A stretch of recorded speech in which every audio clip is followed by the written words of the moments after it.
तो good morning बच्चों।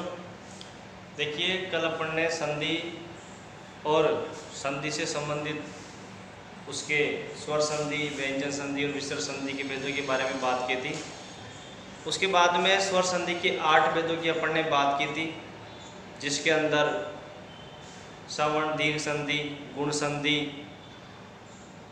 वृत्ति संधि, यण संधि, अयाति संधि, पूर्व रूप, पर रूप और प्रकृति भाव, ये 8 भेदों की बात की थी। उस क्रम में आज हम लोग सवर्ण दीर्घ संधि की बात करेंगे। बहुत ही इजी टॉपिक है। इसमें देखिएगा, इसका सूत्र है अकार सवर्ण दीर्घ। इस सूत्र को आप अच्छे तरीके से समझिएगा, अकार सवर्ण दीर्घ। इसी प्रकार सूत्र से ही स्पष्ट हो रहा है कि जो सवर्ण है वो जो है अक का मतलब यहाँ पर हम लोगों ने माहेश्वर सूत्र जो पिछली कक्षा में अपने पढ़े थे, ऐ उण ऋ ऋक ए ओं ऐ औच। इसका देखिए अ ई उण ऋ ऋक ए ओं ऐ औच। इसके अंदर आ से लेकर के क तक के वर्णों का ग्रहण होता है। देखिएगा, आ से लेकर के क तक के वर्णों का ग्रहण होता है। इसे कहते हैं अक। लास्ट जो शब्द होता है किसी भी सूत्र का, वो क्या होता है, उसकी इत संज्ञा हो जाती है। इससे इसके अंदर आयुन जो है न की संज्ञा हो जाएगी, क की संज्ञा हो जाएगी। अब अपने पास शब्द बचे हैं अ, ई, उ, री और री।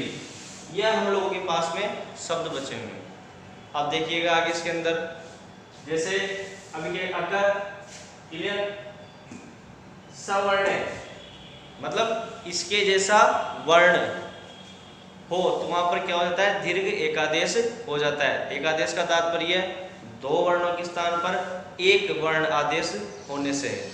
देखिएगा, जैसे मान लीजिएगा कि अ या आ है, तो और उसके आगे अ या आ कोई सा भी है तो वहां पर दीर्घ आ हो जाएगा।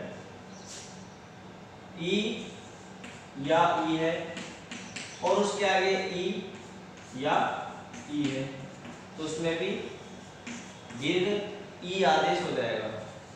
उ या उ है प्लस उ या उ है तो वहां पर भी उ एक आदेश हो जाएगा। री या री है प्लस री या दीर्घ री है तो वहां पर दीर्घ का अंत हो जाएगा। बात करते हैं री की।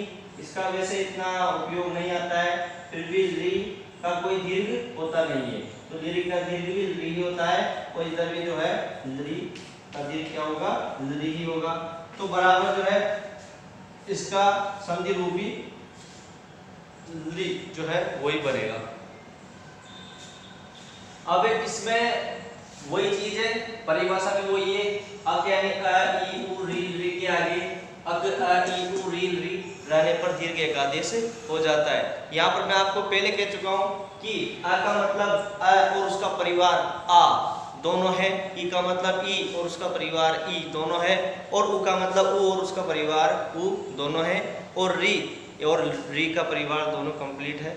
तो कुल मिला के इनमें मतलब ग्रहण दोनों शब्दों का हो जाता है। ये आपके दीर्घ संधि की परिभाषा है। इसके अंदर आप लोग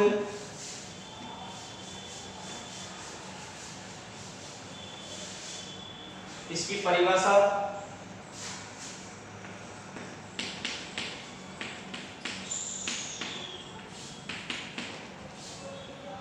को नोट डाउन करिएगा, और उसके पीछे ये जो डायग्राम बना हुआ है इसको भी आप साथ में नोट डाउन कर लीजिएगा। इससे आपको पढ़ने में आसानी हो रहेगी। इसका मैं एक उदाहरण साथ में आपको दे देता हूँ।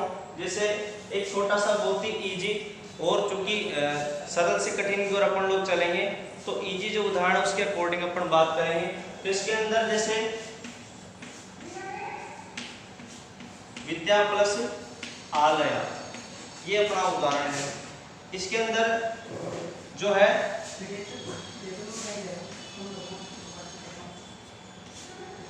विद्या आ प्लस आलय। मैं आपको एक बात बता दूंगा कि इसके अंदर मतलब अगर कोई जो जिसके पीछे इस प्रकार से है तो उसे कहते हैं विसर्ग, और अगर किसी शब्द के पीछे इस प्रकार से कुछ शब्द नीचे कुछ लगा हुआ है, चिन्ह लगा हुआ है, उसे कहते हैं हलंत। हलंत का मतलब वो केवल प्योर वर्ण है, उसके अंदर किसी प्रकार के स्वर का कोई स्वर मिला हुआ उसके अंदर नहीं है।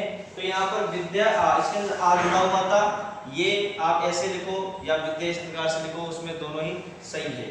अब आ और आ मिलकर के दीर्घ आ एकादेश हो जाएगा और हमारा जो रूप है वो विद्यालय इस प्रकार से बनेगा। आप इसको नोट डाउन कर लीजिएगा। इसके बाद में कुछ नए उदाहरणों के साथ अभी अपन वापस आते हैं, इसको नोट डाउन कर लीजिए।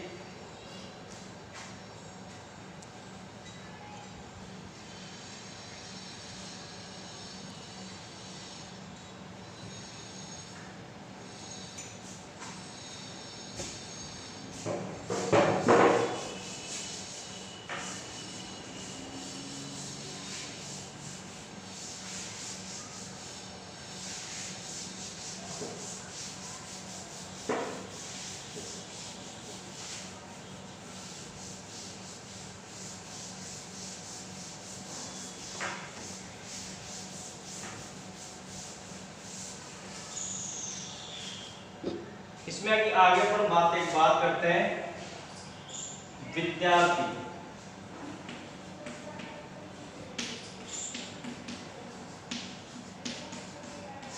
यहाँ पर विद्या के अंदर आ है, विच्छेद होकर के ये जो है विद्या इस प्रकार से शब्द, और इधर अर्थी, तो इधर तो आ रहा है अपने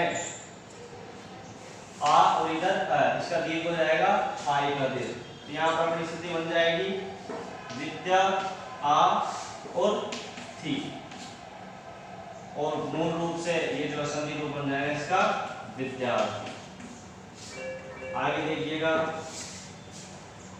जैसे इसके अंदर एक उदाहरण है अपने दैत्य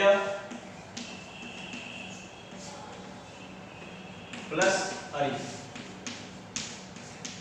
दैत्य प्लस अरि। तो इसके अंदर यह जो शब्द है, अब इसके पीछे आपको अ नजर नहीं आ रहा है, लेकिन यहाँ पर इसके पीछे अ है क्योंकि नीचे कोई हलंत नहीं लगा हुआ है, तो मतलब इसके अंदर अ मिला हुआ है। जैसे हम लोग इंग्लिश के अंदर कमल शब्द लिखेंगे तो उसके अंदर का के अंदर अ मिला हुआ है, माँ के अंदर अ मिला हुआ है और लुआ पीछे। इस प्रकार इसके अंदर जो है स्वर है, उसी तरीके से संस्कृत के अंदर भी जो है स्वर मिला हुआ है। तो यहाँ पर दैत्य के अंदर अ स्वर के रूप में मिला हुआ है, और अ और अ मिलकर के यहाँ पर जो है आ दीर्घ रूप हो जाएगा, और अपनी स्थिति जो है वो दैत्य आ और री, इस प्रकार की अपनी स्थिति बन जाएगी। अब इसका जो संधि रूप बनेगा वो संधि रूप दैत्यायी बन जाएगा। एक उदाहरण है अपने रत्न प्लस आकर।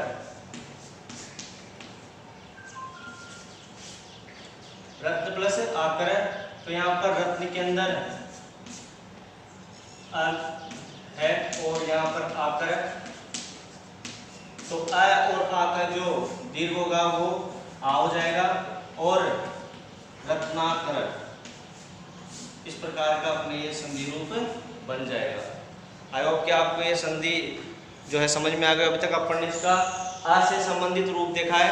आ के बाद में इसका जो ई, उ, री और री, इनसे संबंधित इसके उदाहरण हम लोग जो है देखेंगे। ठीक है, थैंक यू।